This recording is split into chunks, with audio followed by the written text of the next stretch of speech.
Untuk saat ini kita akan masuk ke session kedua, di mana untuk proses alur inpatient request atau alur rawat inap. Ketika Bapak Ibu sudah login dalam portal provider Medilink, tetap menggunakan web dengan di app.medilink.co.id/provider/ lalu nanti silakan login dengan menginput atau memasukkan username dan password dan enter verification code, lalu klik login. Setelah itu akan muncul kembali menu di sebelah kiri. Bapak Ibu bisa melihat dari dashboard, inpatient request, outpatient, hingga dengan log off. Nah, part kedua ini untuk layanan rawat inap, Bapak Ibu bisa klik inpatient request. Akan muncul data yang sama seperti di outpatient, di mana ada nama pasien, ada status pasien, tanggal lahir pasien, NIK, perusahaan, nomor card pasien, dan lainnya. Di bagian bawah, verify number, mari kita bisa menggunakan atau menginput di dalam patient name ataupun card number. Ketika kita sudah input card nama pasien, kita akan langsung klik search. Ya. Di bagian bawah akan muncul nama pasien, nomor induk kepesertaan atau nomor induk pendudukan, lalu card number, ada policy number, ada perusahaannya, lalu status aktivasi member beserta dengan member class. Untuk VIP akan muncul kode VIP member. Bahwasanya peserta atas nama Kiki merupakan VIP member dari Medilink.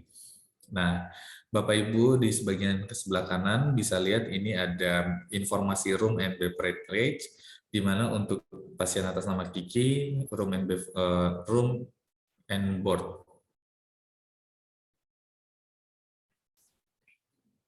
Limitnya di angka 3 juta rupiah. Ya. Untuk melanjutkan proses rawat inap, maka kita bisa mengklik berdasarkan nama pasien. Berikut ini adalah eligibility verification atau LOA yang berisikan nama pasien beserta dengan tanggal masuk pasien atau peserta dan juga limit-limit peserta, contohnya limit kamar sehari, limit ICU, dan beberapa informasi lain, limit lainnya. Lalu Bapak Ibu jangan lupa klik kolom yes untuk mengesahkan LOA tersebut. Ketika diklik maka muncul simbol checklist dan untuk menu continue sudah aktif, lalu diklik menu continue untuk melanjutkan proses registrasi rawat inap.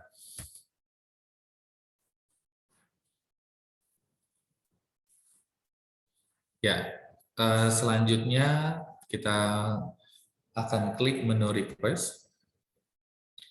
Bapak Ibu, untuk di menu request ini ada card number peserta dan juga ada nomor nomor induk peserta.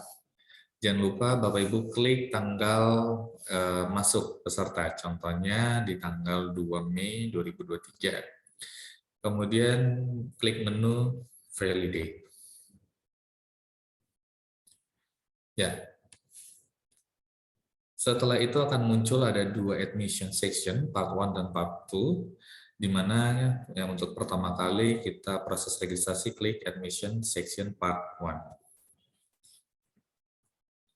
Di bagian atas Bapak Ibu akan kelihatan informasi terkait dengan peserta, berupa nama peserta, usia peserta, nomor induk kependudukan atau kepesertaan, lalu ada gender peserta atau jenis kelamin, dan juga tanggal lahir peserta. Di bagian bawah ada beberapa item yang memang sudah terisi seperti policy number, lalu tanggal perawatan, dimulainya perawatan, ada nama provider yang digunakan. Selanjutnya ada beberapa mandatory informasi yang harus diisi seperti nama dokter. Nah, nama dokternya bisa langsung diklik saja DPJP.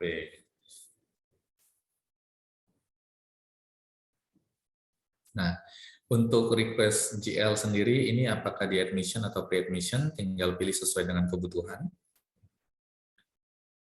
Nah, secara automatically akan berubah di visit type-nya inpatient.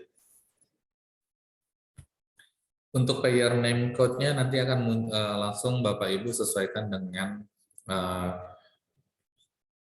perusahaan dari peserta kami. Ya. Admission reason di sini di mana ada dua, apakah dia kecelakaan atau sakit. Ini disesuaikan dengan kondisi peserta pada saat itu. Apabila sakit, klik sakit. Kalau dia kecelakaan, klik kecelakaan, accident. Untuk symptoms, dokter dan lainnya ini nanti para bisa dilengkapi. Nah, untuk declaration and authorization jangan lupa di checklist karena merupakan mandatory. Lalu kita klik bagian bawah. Kemudian apabila Bapak Ibu mau isi informasi peserta, silakan disesuaikan dengan kebutuhan masing-masing provider. Apabila sudah lengkap, maka kita akan klik save untuk menyimpan informasi tersebut. Ya. Akan muncul pop-up di mana untuk atas nama Kiki informasinya sudah dilengkapi untuk section pertama. Lalu kita klik OK, dan akan kembali ke menu Administration Form Part 1. Di mana Bapak Ibu nanti tinggal hanya men-scroll ke bagian bawah untuk mengupload dokumen sementara atau dokumen awal peserta. Di bagian Upload Admission Form, Bapak Ibu jangan lupa di sini untuk bentuk dari dokumen tersebut harus PDF, PNG, JPEG, ataupun JPG. Lalu tinggal pilih salah satu dokumen yang harus diupload. Ya.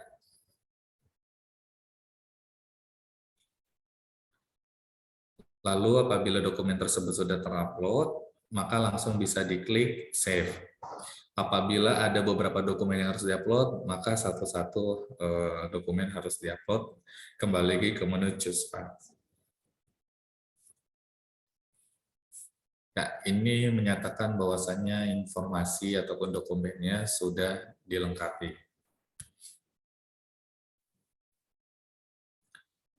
Tetap akan kembali ke menu ini, lalu kita akan verify sekali lagi apakah informasi yang kita sudah inginkan tersampaikan dengan baik, karena apabila tidak tersampaikan dengan baik, nanti untuk proses editingnya harus konfirmasi kepada call center Medilink. Apabila sudah terisi dan dilengkapi dengan baik dan jelas, maka langsung klik escalate to dokter.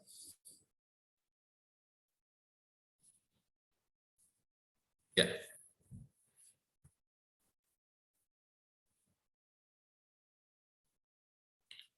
Setelah selesai, maka kita melanjutkan ke admission section part 2, di mana ada informasi seperti visit ID, lalu ada nama pasien, ada number card pasien, ada visit type, hingga dengan status request dari peserta saat itu.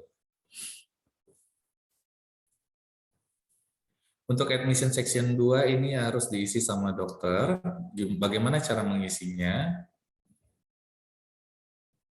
Kita klik admission section 2. Akan muncul tadi data peserta yang sudah diisi di section pertama.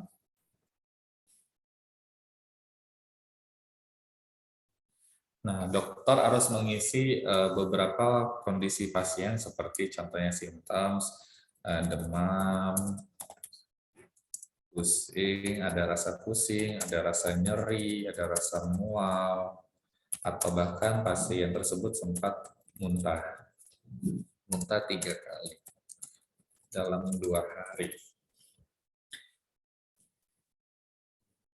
Ya, lalu nanti dari pemeriksaan dokter tersebut nanti jangan lupa diisi berapa lama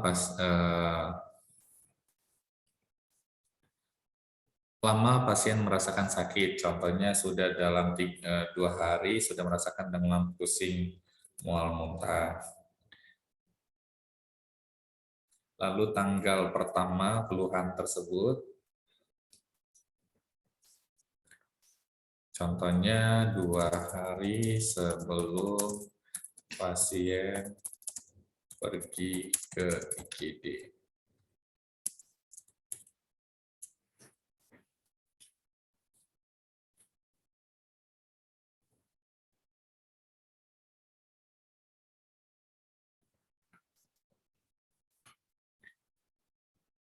Dari pasien sebelum IGD gitu ya. Lalu untuk date first konsultasi kita coba buat di tanggal 2 Mei. Nah, ini ada beberapa yang harus dilengkapi oleh dokter terkait dengan konsultasi, treatment, apakah ada tindakan dan lainnya nanti akan diisi disesuaikan dengan kebutuhan.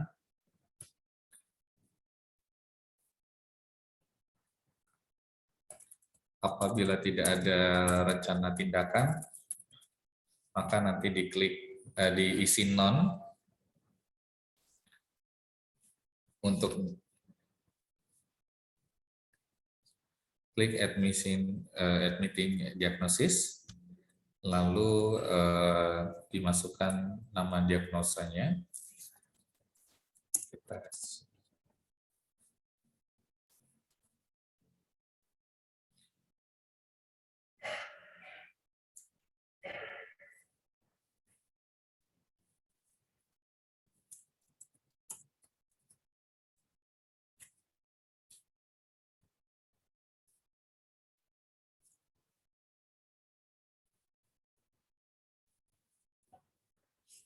ya, untuk ini perobatan pasien itu apakah di rumah sakit atau one day care atau berdasarkan request dari pasien. Tinggal dipilih salah satu dengan kondisi pasien. Ini adalah beberapa kondisi pasien. Apabila tidak ada, maka klik none of the above.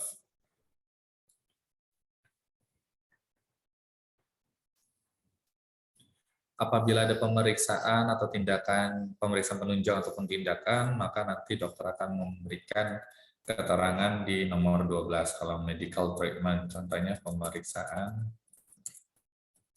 lab. Kalau tidak ada untuk medical surgery, nah itu tinggal klik no. Apakah kondisi pasien sedang hamil? Ya, ini juga disesuaikan dengan kondisi pasien. Untuk nomor 15 juga diisi dengan no.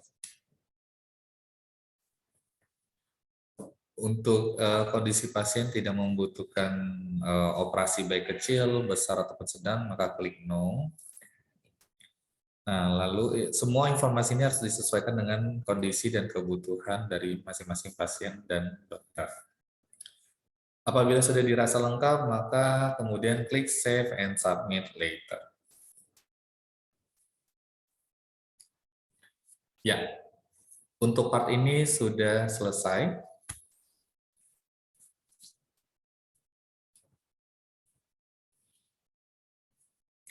Lalu akan kembali lagi ke menu yang sama di Admission Form 42. Lalu kita scroll ke bagian bawah, dan kita akan klik Save and Ready to Submission to Payer. Nah,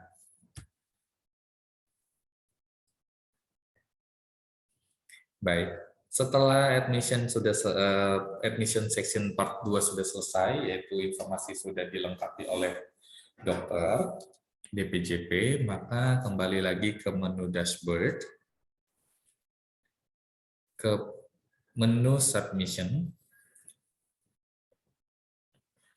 Ya, jadi nanti ini adalah untuk bagaimana proses monitoring peserta, dokumen yang akan di-upload oleh teman-teman, baik itu dari admission rawat inap ataupun kasir. Ya, tinggal dilihat, lalu untuk submission pending to payer, klik more info, akan muncul berapa banyak pasien yang masih tahap perawatan Diklik di sini, klik Payer Visit ID. Lalu kita scroll ke bagian bawah dengan dokumen yang sudah kita upload, lalu kita submit to payer.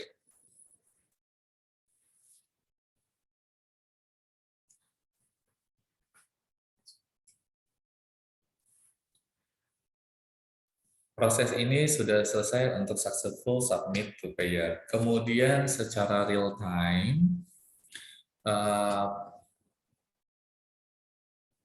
data yang sudah diupload oleh teman-teman di bagian rawat inap akan langsung masuk kepada portal back-end Medilink dan akan langsung diverifikasi oleh teman-teman tim call center dan klaim dari Medilink. Ya, untuk section ini kita menunggu konfirmasi dari Medilink.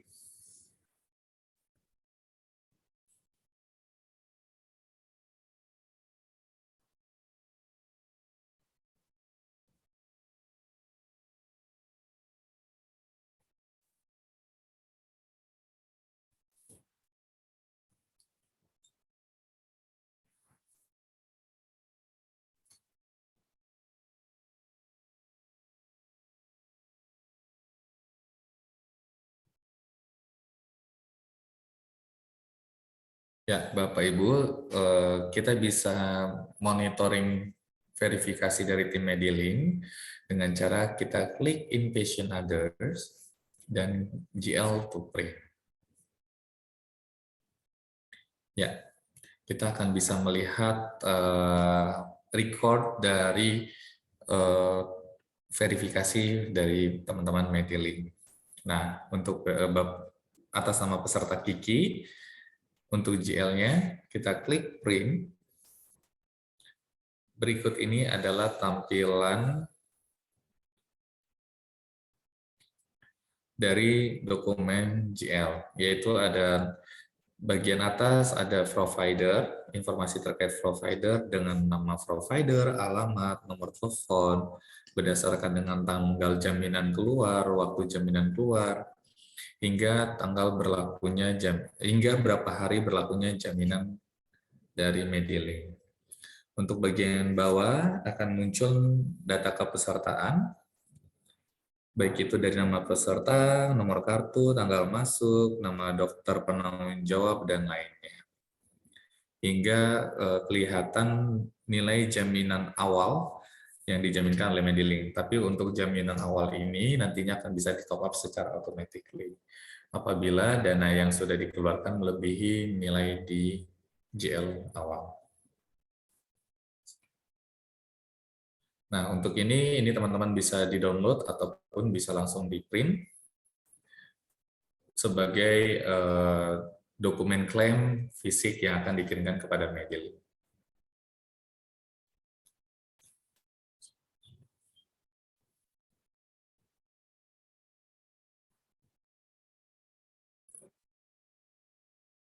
Ya, baik. Untuk setelah proses GL keluar, proses monitoring top up GL dan lainnya, maka Bapak Ibu bisa klik kembali ke menu Inpatient Request, menginput kembali nama pasien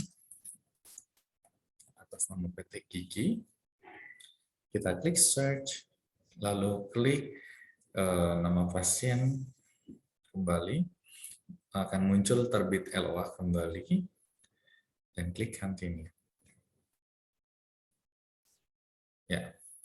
Bedanya di awal kita harus mengisi request, namun karena ini sudah terbit GL, maka kita akan klik case number.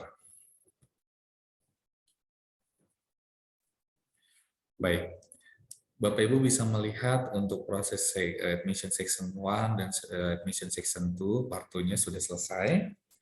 Maka kita akan untuk proses monitoring,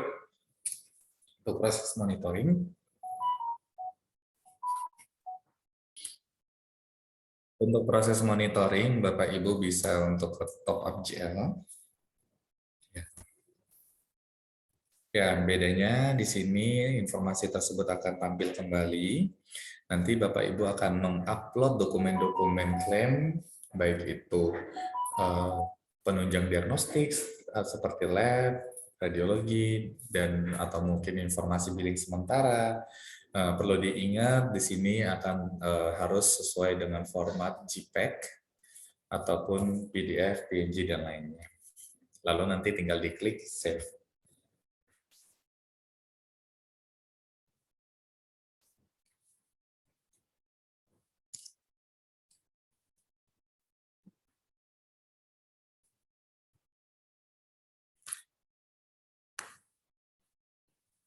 Nah, apabila peserta dibolehkan pulang oleh dokter penanggung jawab, maka pihak kasir akan mengumpulkan dokumen-dokumen klaim peserta selama perawatan. Setelah itu, apabila dokumen klaim sudah lengkap, maka pihak kasir menuju ke proses discharge section, atau ini adalah proses part 3. Ya, di sini ada informasi nama pasien, lalu ada nomor induk kepesertaan.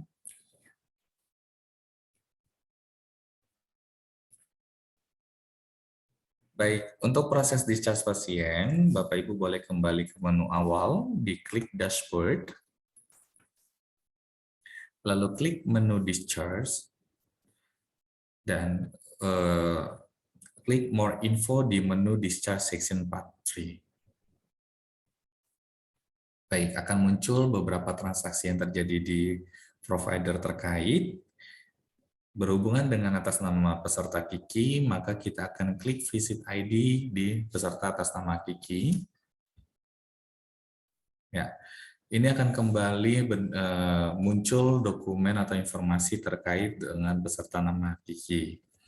Lalu nanti diisi yang mandatory, yang ada bintang. Untuk tanggal discharge-nya bisa diisi di tanggal, contohnya di tanggal 3 Mei. Lalu diagnosa finalnya atau diagnosa akhirnya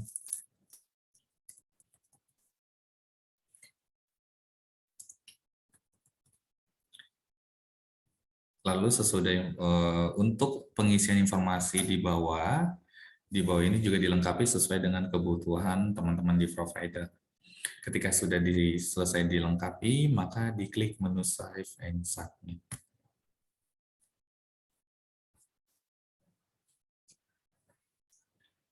Jika masih ada yang kurang, maka akan tidak bisa melanjutkan ke proses setelahnya, maka kita akan cek ke bagian atas, bagian mana yang memang belum kita lengkapi.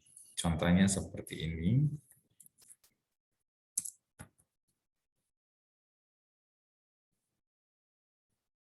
Ya.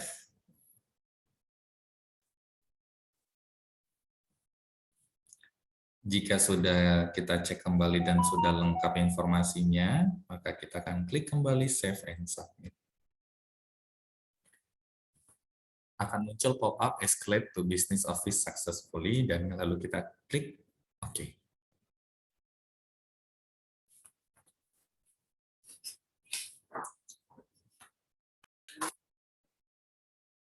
Ya, pastikan jaringan internet Bapak Ibu terkendali dengan baik.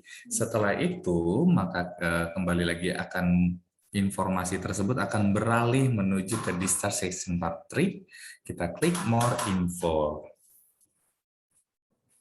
Ya. Baru di bagian bawah akan muncul kembali bentuk dari discharge section sebelumnya. Kita klik visit ID. Ya. Kemudian kita input dokumen-dokumen tersebut. Perlu diingatkan untuk dokumen formatnya PDF, PNG, JPEG, dan JPG. Contohnya kita masukkan satu dokumen.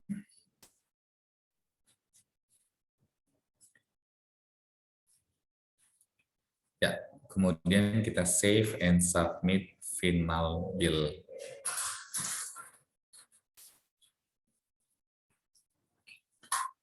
Setelah itu kita muncul pop-up dan kita klik OK.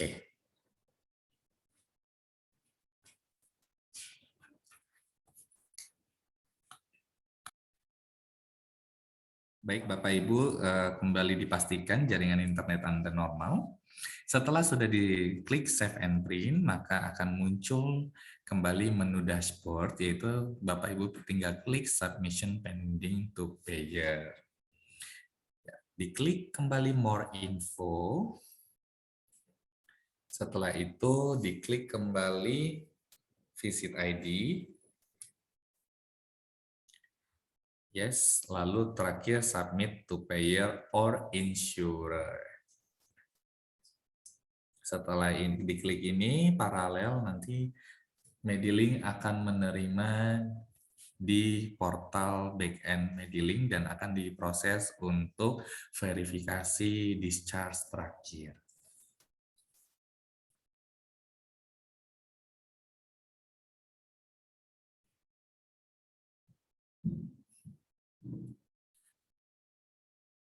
Ya, jika sudah terverifikasi oleh tim backend Medilink, maka prosesnya untuk discharge session-nya sudah hilang.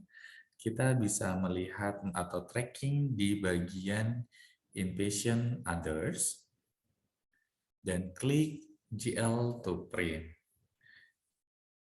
Ya, Bapak Ibu bisa melihat status klaimnya 35, lalu admission type-nya dia adalah inpatient, nama pasien, nomor induk kepesertaan atau nomor induk kependudukan, GL status sama tanggal terbitnya GL serta waktu terbitnya GL.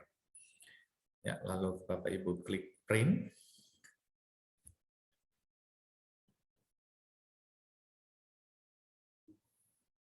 Baik, akan muncul informasi seperti identitas peserta, lalu penjaminan perusahaan, informasi perawatan, dan asesmen.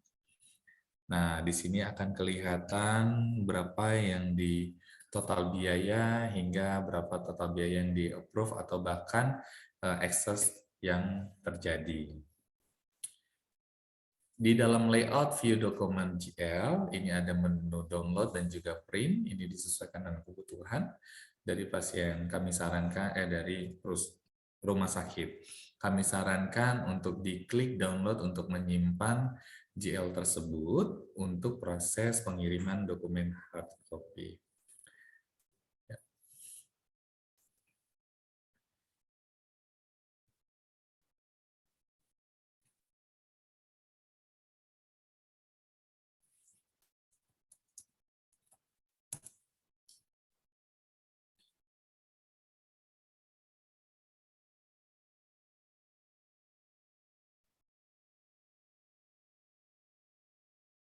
Baik, ini secara keseluruhan bentukan GL.